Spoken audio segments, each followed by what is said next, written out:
The 20th century, according to Sigmund Freud, would see man's capacity for both destruction and technology bring us close to extinction. As his prophecy came close to reality, a new breed of thinker emerged who would try to steer humanity away from disaster.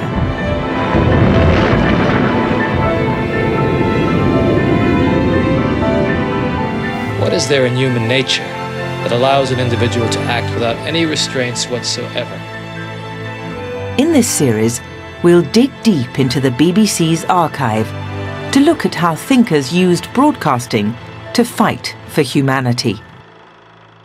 And we begin with those scientists and psychologists who put human nature itself under the microscope. The only real danger that exists is man himself. Incorrect.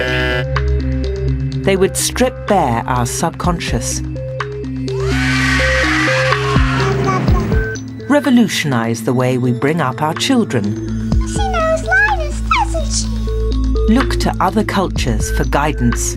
You study the tools people used and the lullabies they sang. All in the hope of building a better future. It isn't enough to bring up children happy and secure, that you've got to have a decent world for them.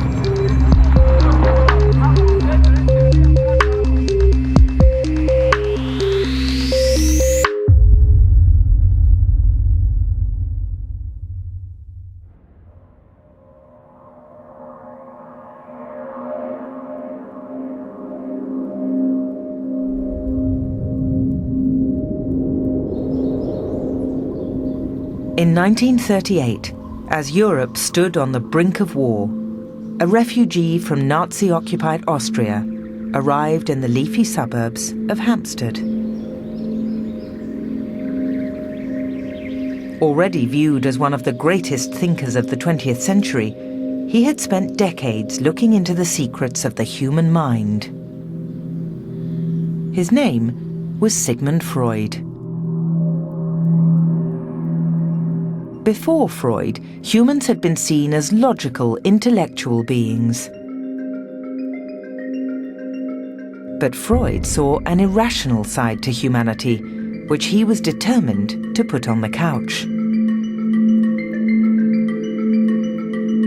He believed each of us has a powerful unconscious, shaped in our childhoods, manifest in our dreams, and ruled by sexual motivations. Freud made it quite clear that man was not master in his own home. He was always at the sway of these instinctual forces, these desires and wishes and unruly aggressions, which toppled him because they were unconscious. I think Freud, revolutionized the way we think about being human. We think of ourselves now as having this idea of having an unconscious. We think that our dreams have meaning. We think that our childhoods are terribly important and that how we care for children is therefore much more important than we ever did before. These are huge changes in the way we see things. Nobody in the world of psychology has had a bigger effect. In December 1938, a BBC radio crew visited Freud and captured an interview with him just months before he succumbed to throat cancer.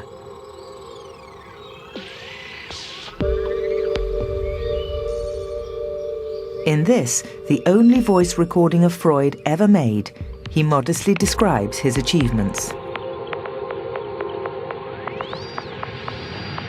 I started my professional activity as a neurologist, trying to bring relief to my neurotic patients.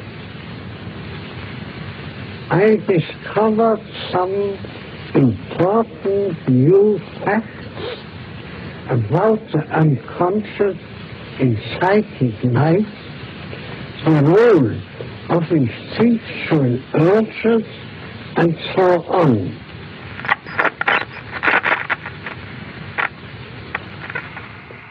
These were the early days of home movie making, and this family film is the only moving footage of Freud that exists.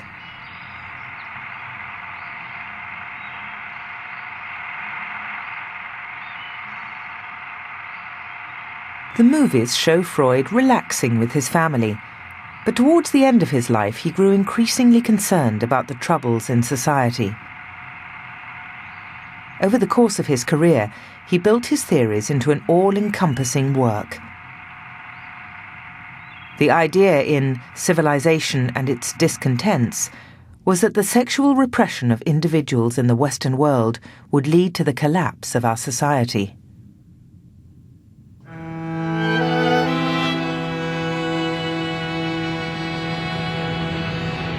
People did not believe in my facts and thought my theories unsavory. Resistance was strong and unrelenting. The struggle is not yet over.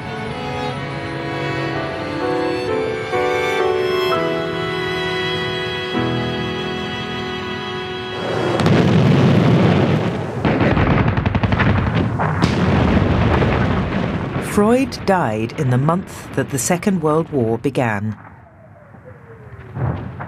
This war saw humanity sink to its lowest levels of violence and destruction. Freud's warnings had done nothing to avert the catastrophe. One man was convinced he knew where Freud had got it wrong.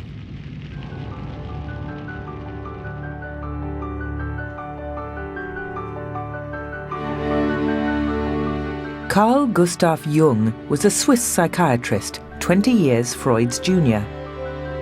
Although they would go on to have a bitter breakup, their relationship began with mutual admiration. In 1959, Jung was interviewed at his home on the shores of Lake Zurich by John Freeman for the BBC's legendary Face-to-Face programme. He described his initial meeting with Freud and their subsequent relationship. I went to Vienna for a fortnight then, and then we had very long and penetrating conversations, and that settled it. And this long and penetrating conversation was followed by personal friendship? Oh yes, it soon developed into a personal friendship. And what sort of man was Freud? I liked him very much, but I soon discovered that when he had thought something, then it was settled, while I was doubting all along the line.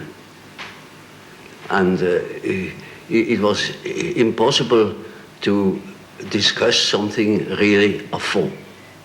So from the very beginning, there was a discrepancy.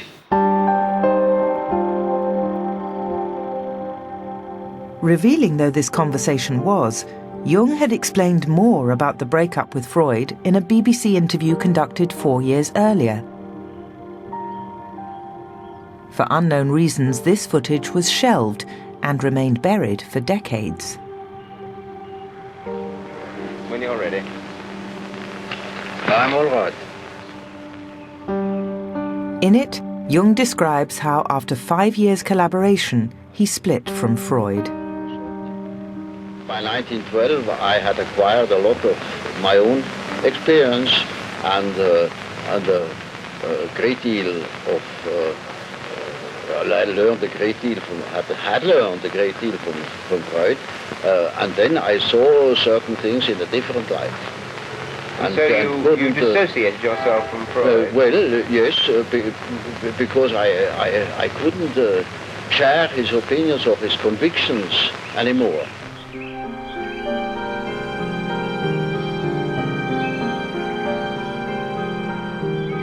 Whilst working at the Burg Holzli mental hospital in Zurich, Jung had formulated his own ideas. He believed that each of us has an individual destiny which we can achieve through a process of individuation.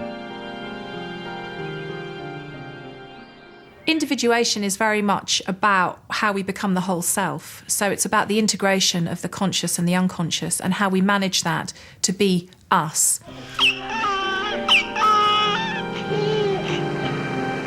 As each plant, each tree grows from a seed and becomes in the end, say, an oak tree, so man becomes what he is meant to be. At least he ought to get there. But most get stuck by unfavorable external conditions, by all sorts of hindrances or pathological distortions, wrong education. There's no end of reasons why one shouldn't get there where one belongs. In For individuation not to occur in a way that's successful for the individual would be then why that individual may go on to have emotional, psychological, mental health problems, may need therapy. And the task of therapy to some degree is to help that person individuate. In order to reach our full potential, Jung believed each of us must face up to our own dark side. An unconscious element of weakness and evil. The only real danger that exists is man himself. He is the great danger, and we are pitifully unaware of it. We know nothing of man, far too little. His psyche should be studied, because we are the origin of all coming evil.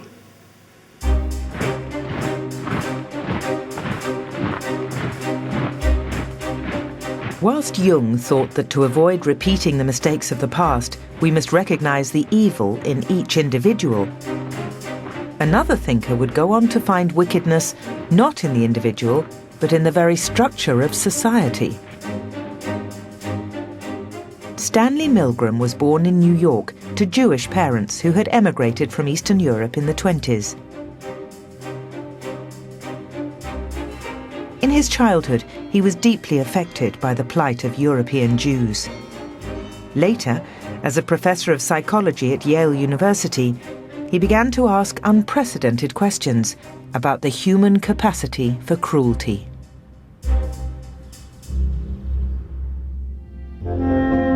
He brought these questions to the attention of the British public when he presented a BBC Horizon programme about his work. In 1944, in the town of Oradour in France, all of the residents of the town were taken into the village church. The church was doused with gasoline. It was ignited and everyone was killed. Another tragedy, you say, another newspaper headline. But it's more than that, isn't it? They were real people who actually carried the gasoline to the church. A real person ignited it.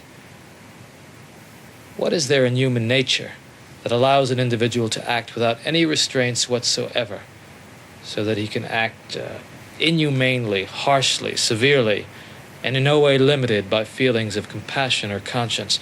These are questions that concern me.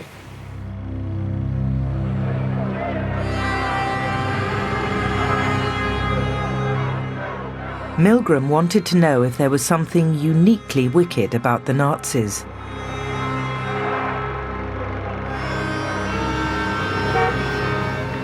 In the early 60s, he devised a cunning experiment to find out.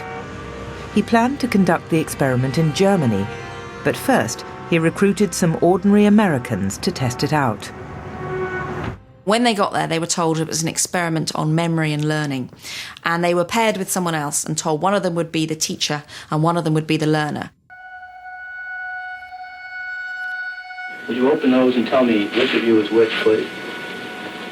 The teacher. The teacher. As this original footage shows, the learner was left in a separate room. The teacher was then asked to test them on a memory game. If the learner made an error, an experimenter told the teacher to punish them. and there was this great big bank of different electric shock sizes going from 15 volts right up to 450 volts, and it said danger on that. And the idea was that they were told that as they taught them, if they carried on getting it wrong, they should go higher and higher up the scale. N, white, cloud, horse. The electric shocks were fake, but the teacher didn't know that. Wrong. 150 volts. Answer, horse. The point was to find out how far people would go before turning to the experimenter and refusing to deliver any more shocks.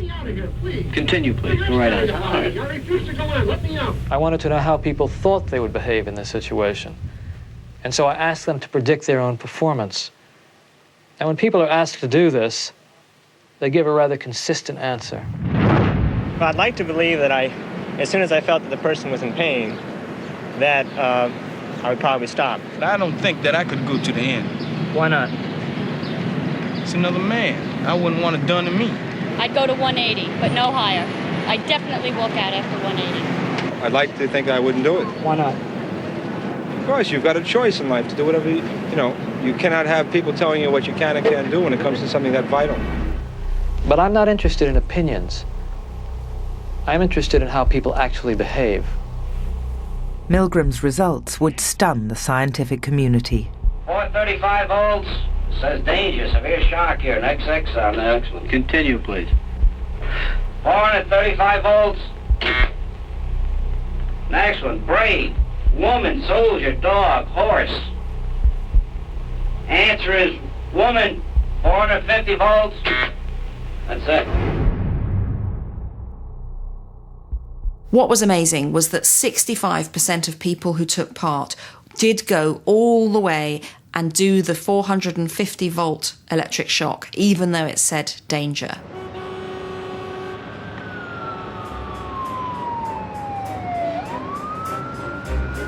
So conclusive were his results that Milgram never bothered to take his experiment to Germany. He had found a key to some of the evil in human nature.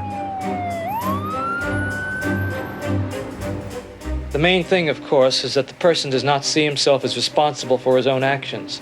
He sees himself rather as an agent executing the wishes of another person. And we saw in the experiment how frequently subjects turned to the experimenter saying, "Am I responsible?"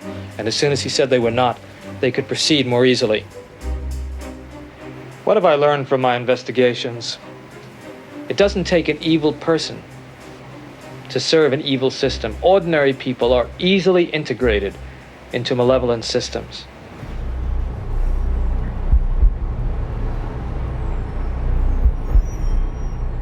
The idea that most of us are capable of performing acts of cruelty simply because someone tells us to has forced us to ask key questions about how we structure society.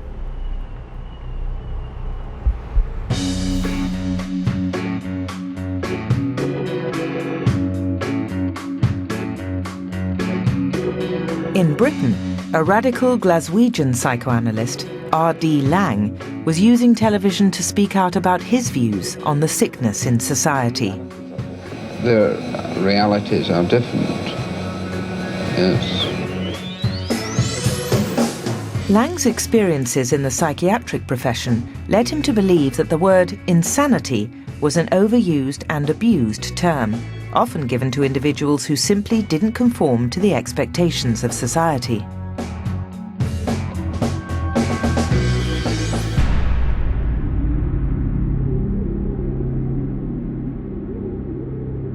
Such people sometimes became inmates of mental hospitals. As film from the time shows, psychiatric patients could be subjected to brutal treatments.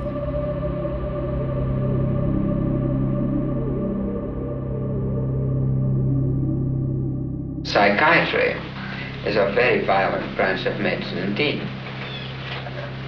Even in textbooks, for instance, treatment might be characterized as non-injurious torture. Treatment was very seldom pleasant, and that is to say, usually involved inflicting a lot of pain on people in the hope that this would get them to stop going on the way they are.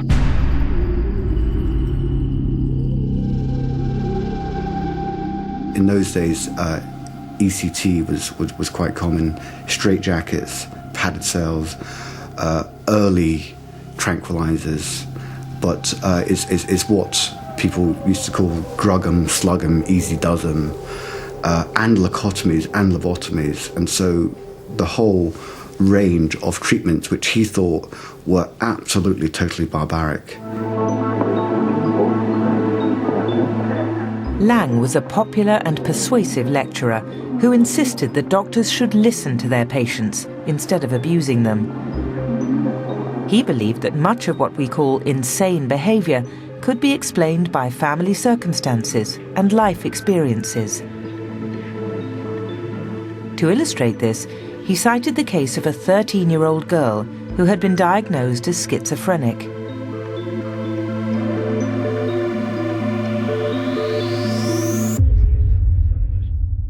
Our mother was frightened that she was slipping away from her because she had taken to spending 2 or 3 hours every so often, not every day, but apparently, but every other day, in her room alone, staring apparently at the wall and not saying anything. But it's certainly one of the best ways that I can think of. It might be the only way that she came across of getting out or in or away from for 2 or 3 hours her family scene when she wasn't allowed to go out. And even at the height of her wall staring, she was staring at the wall much less than her parents were staring at a television set. Her mother was so alarmed that she was slipping away from her that she arranged, it was an arrangement that she made with the psychiatric facilities that they would take her away and put her away. Are you telling us that she's not sick?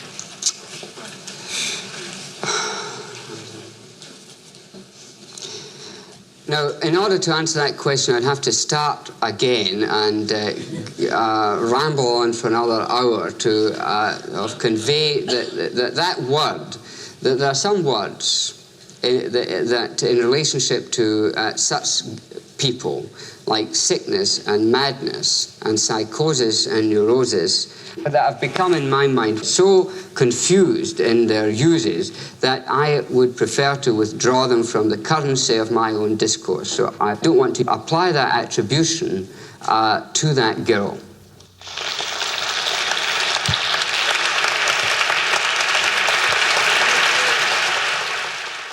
He was part of a movement that were trying to say, look, schizophrenia is a label, it is a stigmatizing label, and if you slap this label on people, you have a self-fulfilling prophecy.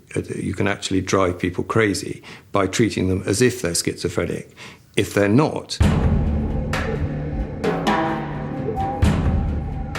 At the height of his powers, Lang was fated as a visionary.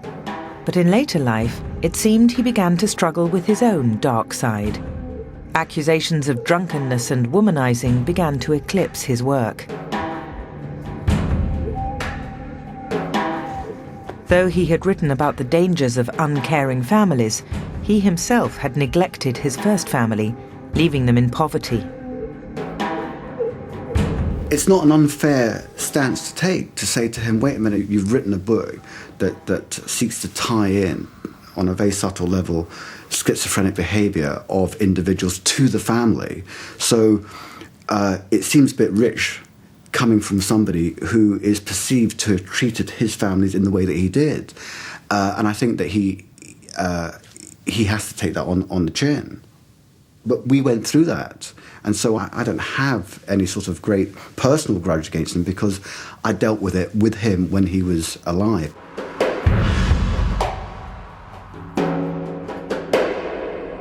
It's irrelevant, frankly, as far as I'm concerned, that Lang was, in some respects, a very disturbed individual himself. It's just not the point.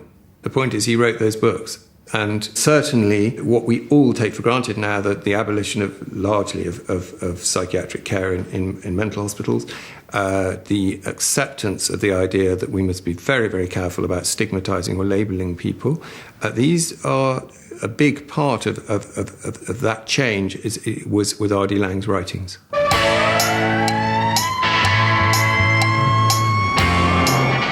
Across the Atlantic, amidst the turmoil of the 1960s, a group of thinkers came onto the scene who believed that society could be cured and that human behaviour could be improved. One of these was anthropologist Margaret Mead. Mead was a huge media figure in the 60s, using television to promote her ideas. No, I'm not sure. I'm never sure. But she had begun her research into behaviour 40 years earlier, when the study of human cultures was in its infancy.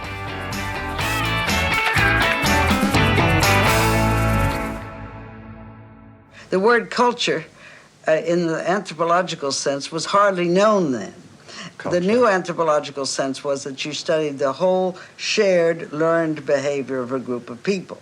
And you called it the culture. And it was the tools people used and the lullabies they sang to their babies, the way they built houses and buried their dead, and their religious beliefs were all part of their culture.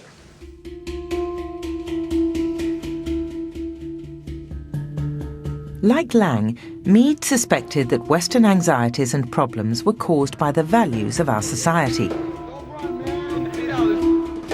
To explore this, Mead decided to study the turbulent period of adolescence.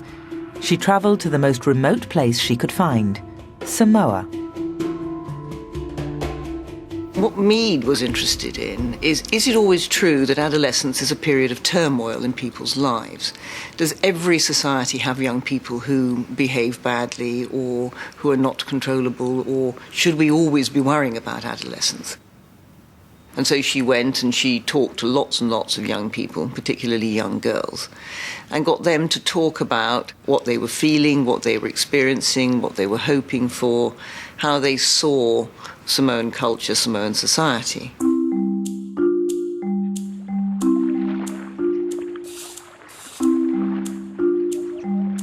After observing these young girls, Mead concluded that Samoan adolescents did not seem to suffer the same angst as American youngsters, as she later explained on the BBC's Horizon programme. They were not asked to work very hard yet or make any choices. They were allowed to pick their lovers fairly freely. The Samoan children had peeked through the blinds of houses and seen birth, and they'd watched lovers, and they knew what was going on in the world. So that most of the things that are hard on adolescents in modern society, all sorts of conflicts about sex and marriage, ignorance about life, these things that made it hard for adolescents here weren't there.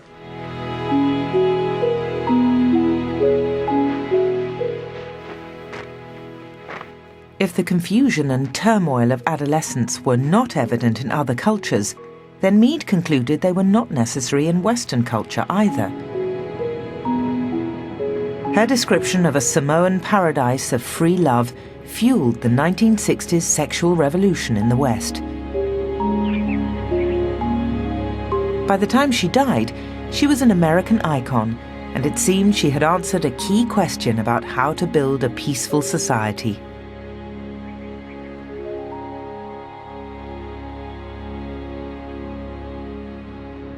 But shortly after her death, her theories took a terrible blow. A younger anthropologist called Derek Freeman, who had also visited Samoa, published a book which challenged her views. He got much closer to the people in one sense, in that he learned to speak Samoan much more profoundly, much more skillfully than Margaret Mead had done. And he was told by one informant, by Margaret Mead's informant, a woman, an elderly woman at that stage, that they had just told these stories to this curious American lady who had arrived, because she clearly enjoyed dirty stories, and it was just for fun. Mead had been roundly debunked, though some still think her theories have merit. What we feel about the Mead-Freeman controversy now is that perhaps Mead had made some errors in her data. Perhaps she had indeed even been lied to by some of her informants. But that essentially her argument is correct, that the way in which cultures deal with adolescence varies, and consequently the experience of adolescence itself varies.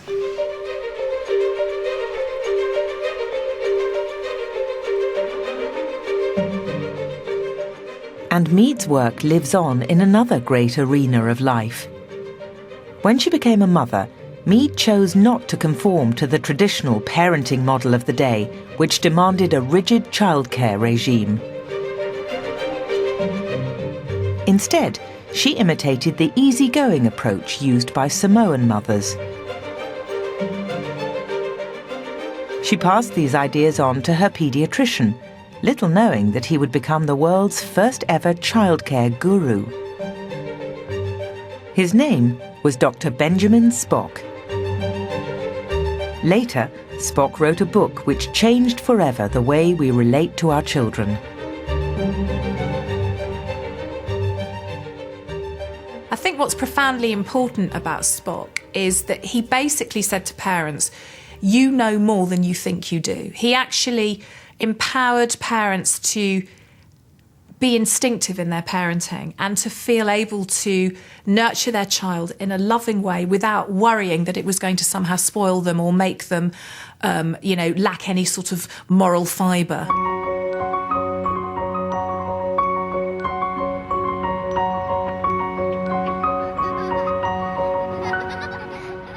I urge parents not to be intimidated by the rule that had existed up in pediatrics to that time. You must never feed a baby off schedule, not a minute early, not a minute late. I was one of the first pediatricians to say that's nonsense.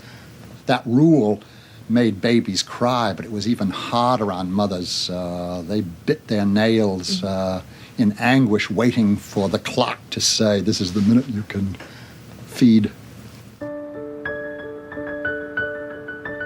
With his straight-talking charm, Spock was a natural broadcaster, and he understood the power of television.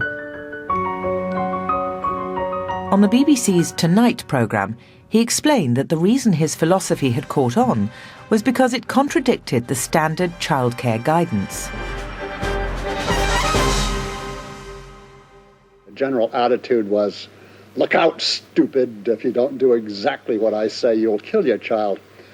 And you'd be interested that the fan mail I get all is along the same line. They all say, it sounds as if you were talking to me and as if you thought I was a sensible person. This makes me almost weep to think that that's all that parents want, is to be treated with a little bit of respect and friendliness.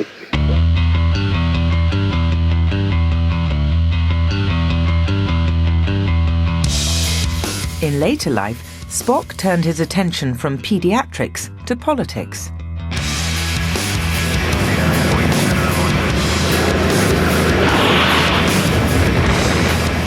He fiercely opposed the Vietnam War, and in 1968 he was prosecuted for assisting draft dodgers. The world say, what's the matter with the government and what's the matter with the war if they have to go after a 66-year-old pediatrician and try to throw him into jail?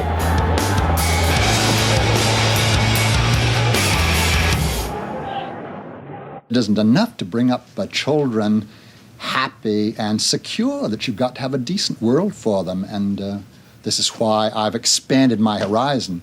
Now, the people who disagree with me politically say, you old goat, why don't you stay in pediatrics where you belong? But the people who are on my side say, I see what you're talking about. I agree with you.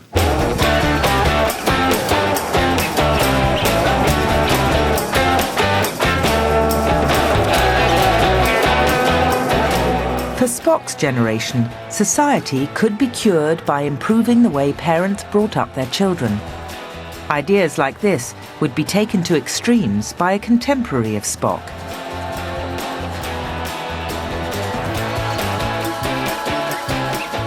B.F. Skinner, believed he had found an all-embracing antidote to the ills in society.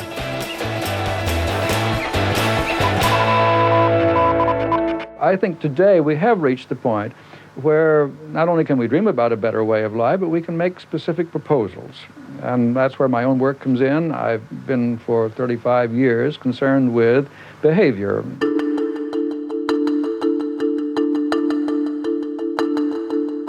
A Pennsylvanian psychologist, Skinner was the most radical practitioner of behaviorism. He believed that each person starts out as a blank slate and is moulded purely by their environment. He began his work not with humans, but with pigeons. He trained them using a system called operant conditioning. He could get them to display the behavior he desired by conditioning them to respond to rewards.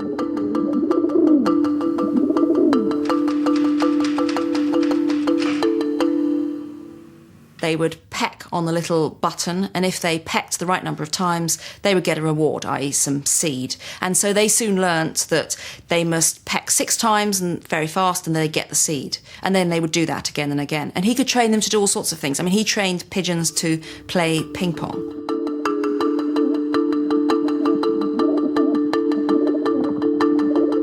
No wonder, then, that Skinner thought he could also train humans of any age to behave better. In the early 70s, Skinner set up an experiment at a youth borstal, and the BBC followed his progress.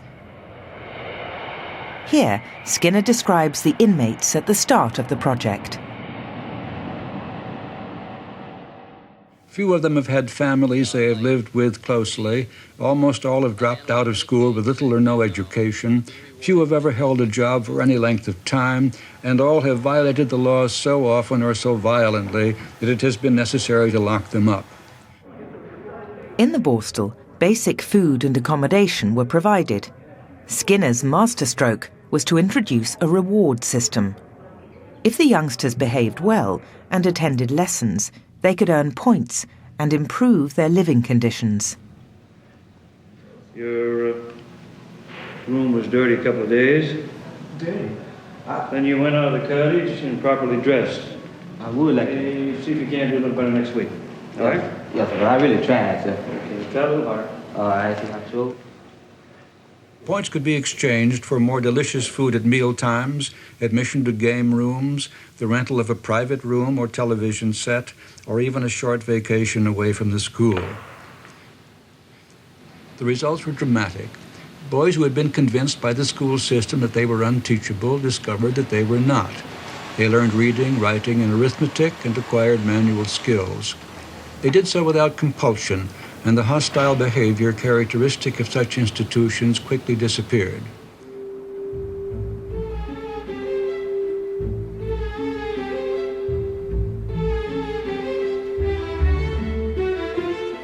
Skinner's successes were seen as momentous achievements. And his work lives on in every child's star chart and employee reward scheme around the world. Skinner believed he had found a catch-all explanation for every facet of human behavior.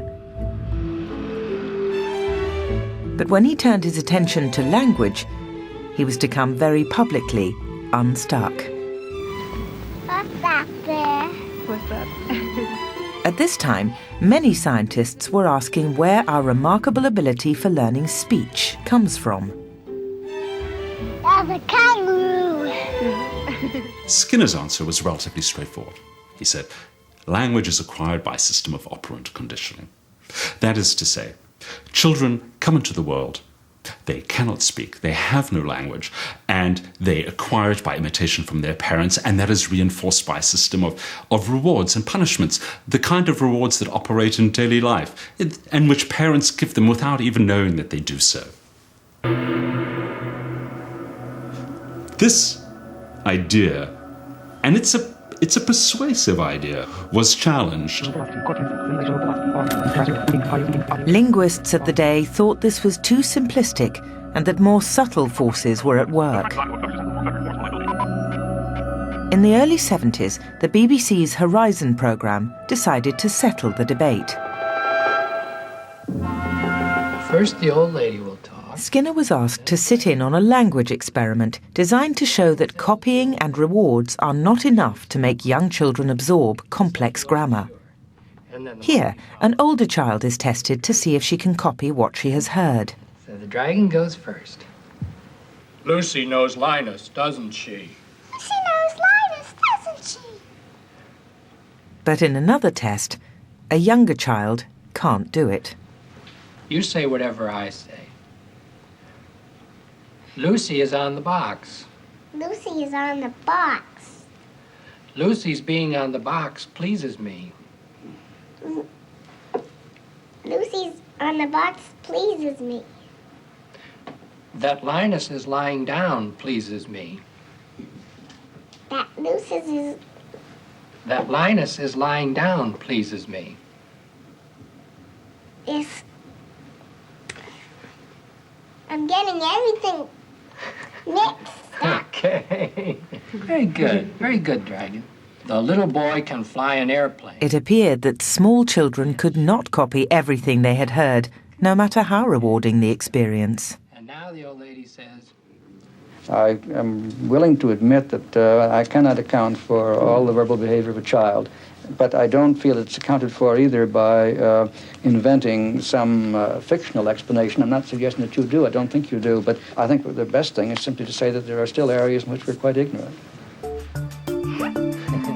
Noel is 18 months. He's just beginning to grasp the underlying. What Skinner seemed to have missed was that humans are not simply blank slates. which is the girl?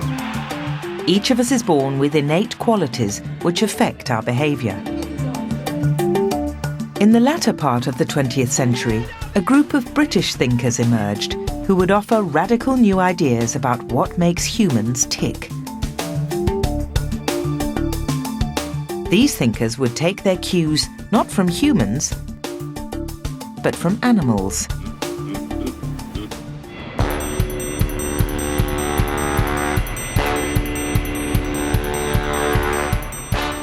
Enter Desmond Morris, who started his career as a zoologist. But it was through his books and his TV programmes that he became famous. What are the chances that they won't like each other? Very slight, I should think. Chichi here is extremely sex-starved, and Annan seemed a very friendly animal, so my hopes are high.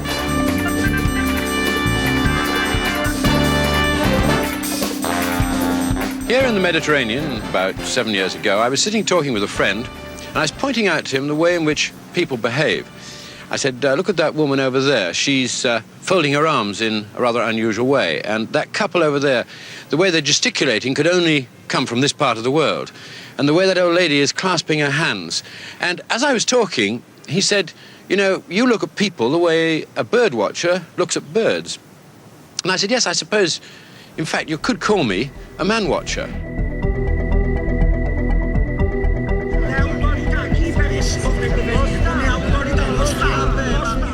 The book that made Morris's name was The Naked Ape, and it had a shocking new claim at its heart.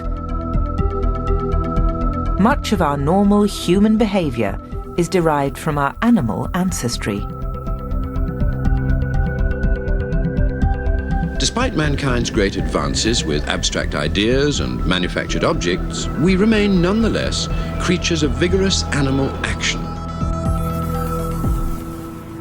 So he looked at human beings as a zoologist would do, as if they were a strange animal.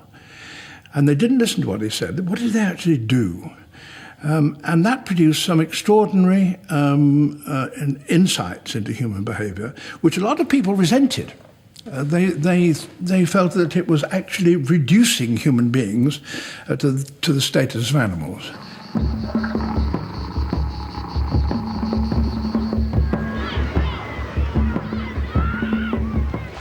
For some people, direct comparisons of this kind are insulting to human dignity. To others, they're merely amusing.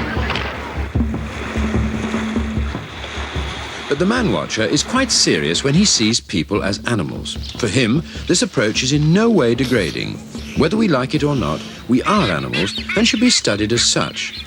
But this doesn't mean we're the same as other animals. Every species is unique.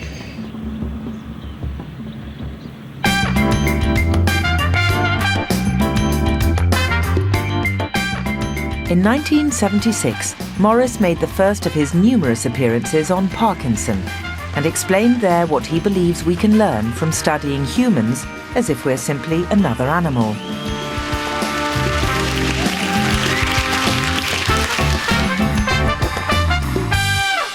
So we learn, I think, that we are animals, and when I say people, people get insulted if I say you're an animal, and I hate the way judges always say people behaving like young animals. So one thing they're not behaving like, usually, they're behaving very much like people, because animals don't go around torturing and murdering. And what we do learn, I think, by looking at us as animals, is that we have a number of predispositions to behave in certain ways, and that those cultures that have lost sight of the fact that we have certain animal qualities, which are not bad qualities, they're good qualities, most of them. They're qualities that have helped us to survive for millions of years. And if we deny those qualities too much, we're pretty flexible, but if we deny those qualities too much, then we're in trouble.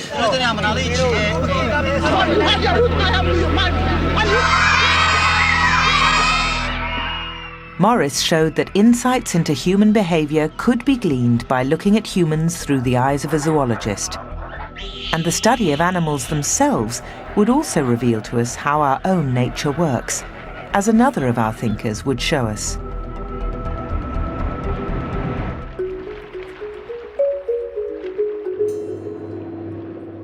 Jane Goodall fulfilled a childhood ambition when she travelled to Gombe in Tanzania to study the behaviour of wild chimpanzees. I remember the first day I arrived at Gombe, going along the shore of the lake in the little boat. And I looked up at the hillsides with the thick valleys of forest in between.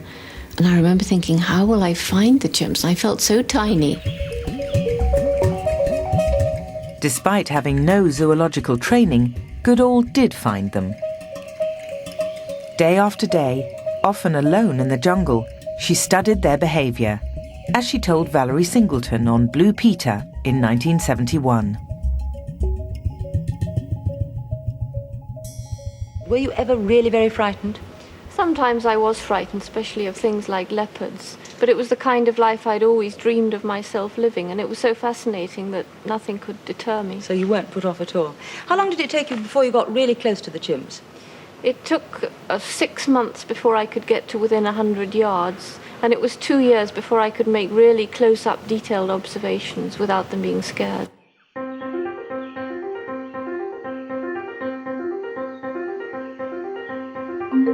Goodall's patience paid off. High up in the ancient African forests, she made a startling discovery which would revolutionize how we view the origins of human behavior.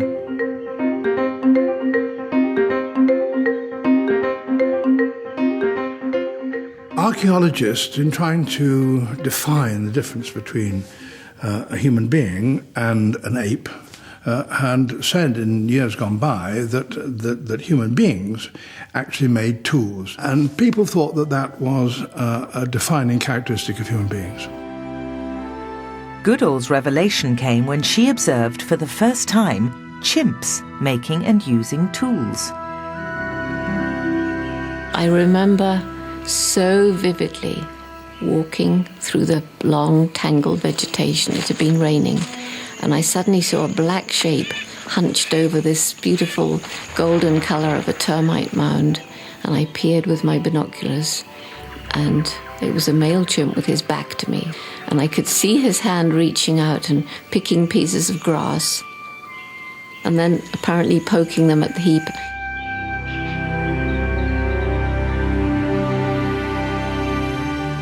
And that, in one stroke, demolished the old definition that archaeologists had of what made a human being.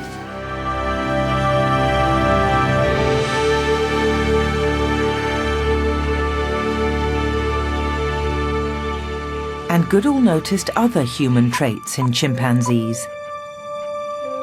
like affection and grief. But it was her observations of the darker side of chimpanzee life that would be most controversial.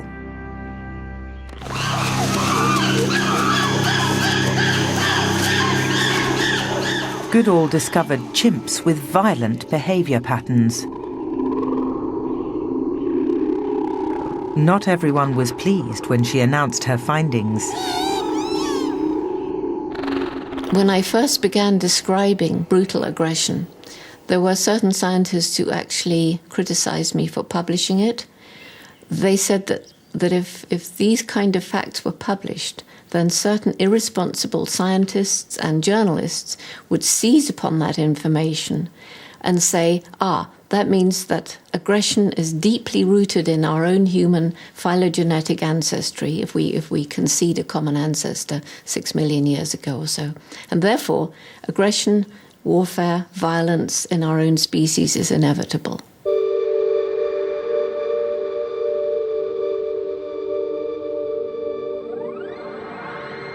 Goodall did publish, and some did draw the conclusion that violence in humans and chimps is impossible to avoid. But the question remains, is that true? Are we slaves to our natural instincts, or can we master our behaviour? Freud and Jung told us we are prey to innate drives buried in our unconscious minds. Mead believed our cultures mould us. Skinner proved that elements of our behaviour can be altered if we change the environmental conditions.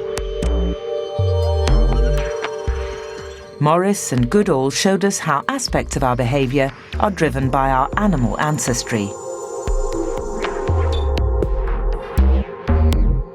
But it would take a great thinker at the end of the 20th century to bring forward a theory which seemed to many to offer an all-encompassing explanation for why humans are the way we are.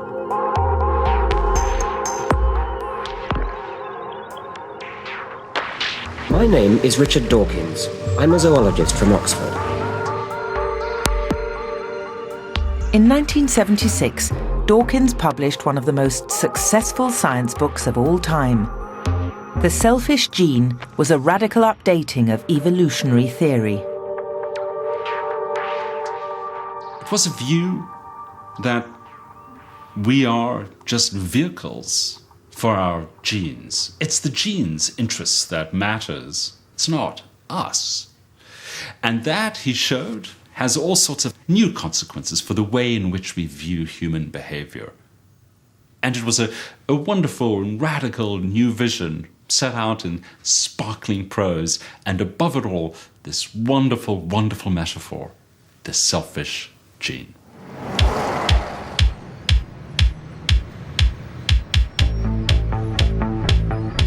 That title, though, has had serious implications. Dawkins was accused of providing a justification for a greedy, selfish, ruthless society where the law of the jungle rules.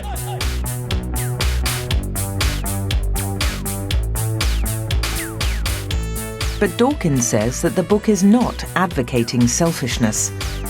According to him, genes often stand the best chance of survival if, rather than fighting it out, individuals cooperate and look after each other. In the late 80s, Dawkins appeared on the BBC's Thinking Aloud programme, and he explained his ideas.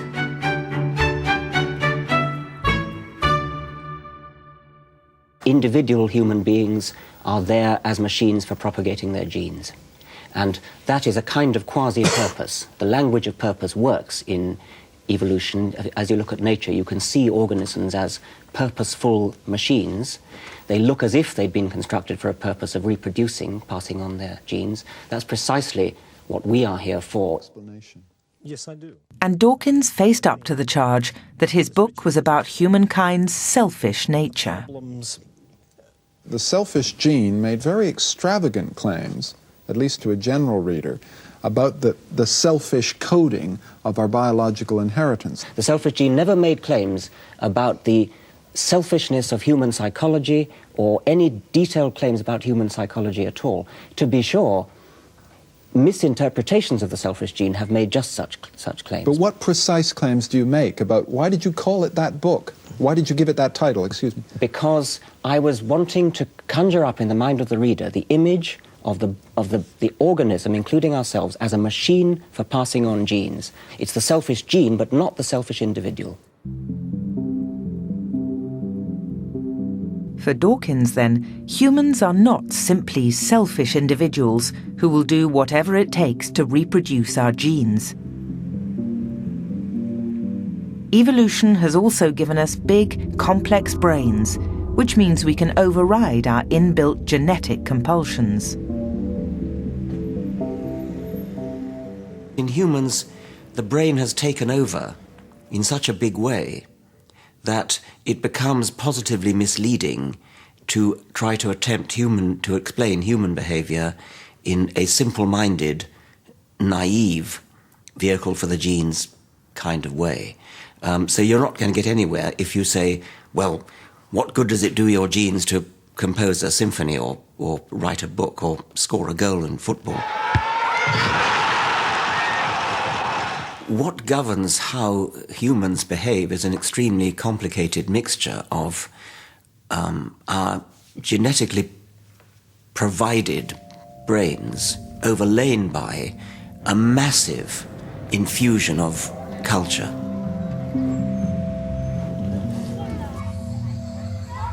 And if you try to understand human psychology and human behavior in terms of either culture on its own or genetic evolution on its own, you're going to fail, because they're both there, they're both extremely important.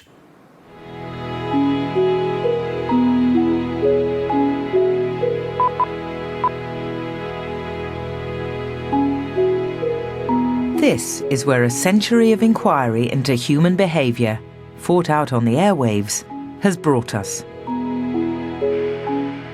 We are undoubtedly products of our biology, and the potential for human failing will always be there.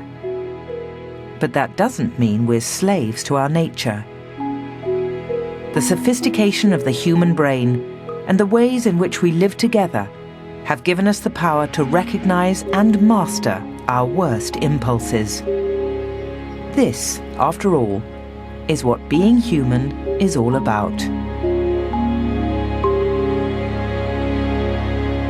Make the connections between great thinkers and discover some surprising new ones with the Open University at bbc.co.uk/Great Thinkers.